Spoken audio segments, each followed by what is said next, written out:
Hello, welcome to Scrintal. This is Ece. I'm one of the co-founders and CEO of Scrintal, and I wanted to personally thank you for your interest in our app. We're a small team based in Stockholm, and your interest and support means the world to us. So Scrintal is a visual knowledge management tool. You can do the 3 most important actions in Scrintal. Firstly, think freely, then develop information, and finally share. So let's get started.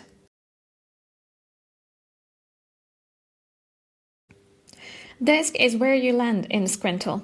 You can create new cards simply by double-clicking anywhere on the desk, or you can use the desk toolbar. You can click on the add and choose between cards, daily cards, text, or columns. So let's select card, and then we can place this new card anywhere we want on the desk.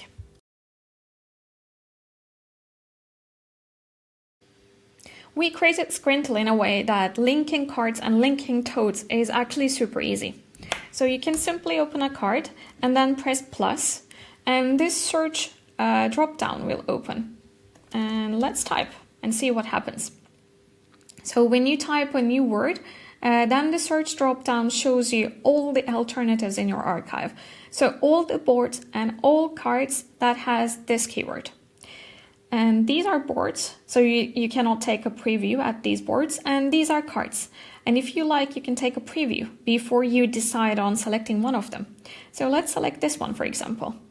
And this way, I was able to link to an existing card in my system. But what happens if I want to create a new card and also a new linked card? So let's write new card, and then let's press this. So this way, with one action, I created a new card and also a linked card. So let's close this one, and we will be able to see how they look on my desk. So there is a visual arrow between them because it indicates that there is a linkage between them. And there is also a second way to create a new linked card. So let's select this word and then press plus. And then let's give it a title. And this way, again, I created a new card and also a linked card.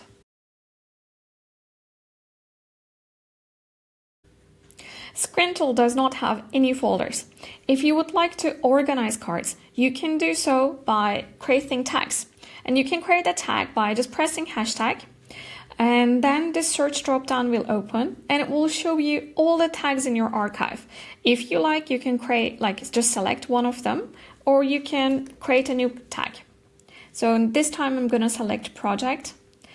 And when I select a tag, I will start seeing related cards section in the end of my card. The related cards show me all the other cards with the same tag. And if I click on tags, the search will open on the sidebar, and this will also show me all the other cards with that tag. So I can click on any one of these cards if I want to take a preview or if I want to bring them to my desk.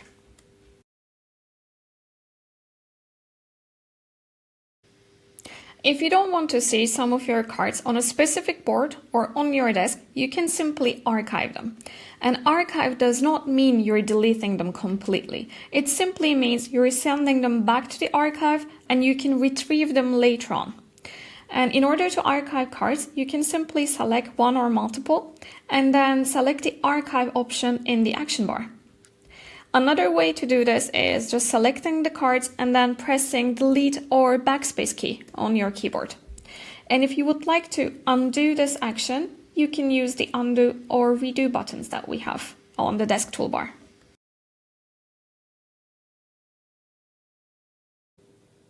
So now let's select some of these cards and archive them so that we can search for them again and bring them back like magic.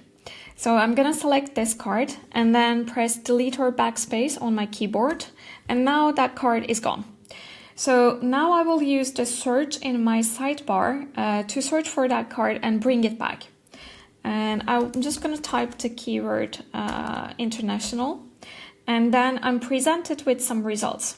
And as you can see, one of the results has a purple dot, and that indicates that that specific card is already on this board. So I can click once on these cards and take a preview. And then when I decided that, let's say it's this card that I want to bring, I can simply select that card and then drag and drop it to my board again. And another way to search is using the spotlight, and you can either click here or activate it with the shortcut. And with the spotlight, you can search for both cards and boards. And if you click on any board, you will be directed to that board immediately, basically. So let's select this board, and now I just landed in this board. And if I want to go back, I can simply use this back arrow. And now I'm back in the International Organizations board.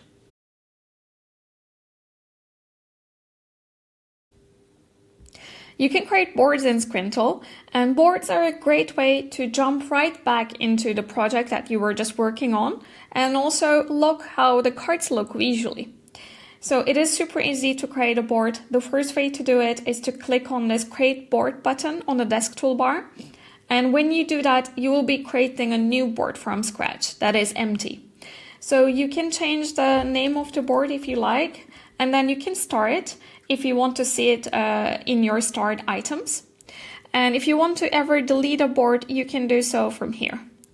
If you would like to take a look at all the boards that you ever created, you can click on My Boards, and then you can browse all the boards that you created, and you can do a search within boards here.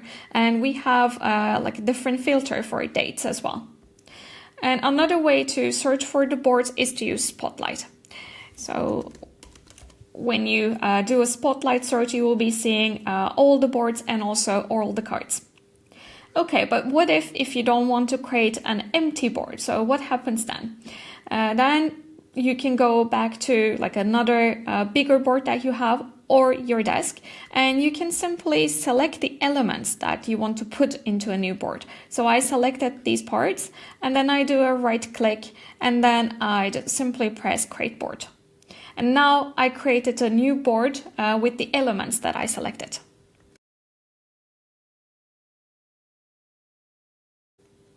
Scrintal is designed for live collaboration, and you can share boards and also single cards with other Scrintal users and work on the boards and cards collaboratively at the same time.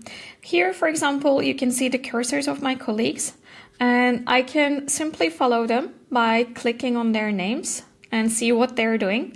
So it is great to hold a meeting together, have retrospectives, or even share boards with your students if you want them to read something and if you want to do a workshop. So how you share boards is that you can simply click on Share, and if they're a Scrintal user, you can enter their email address. If they are not a Scrintal user, then you can simply publish this board. So you create a secret URL and you share it with anyone that you want to share with, and then they will have a read-only access to this board. So they can double-click open the cards, see all the content, but simply they cannot change the content. And also you can share single cards, so you can simply press the three dots here and then share cards. And again, you can do that only with Scrintal users. And if you would like to share like a specific set of cards, let's say only these 5 cards here, then you can simply click on Share here and then write the email of that person.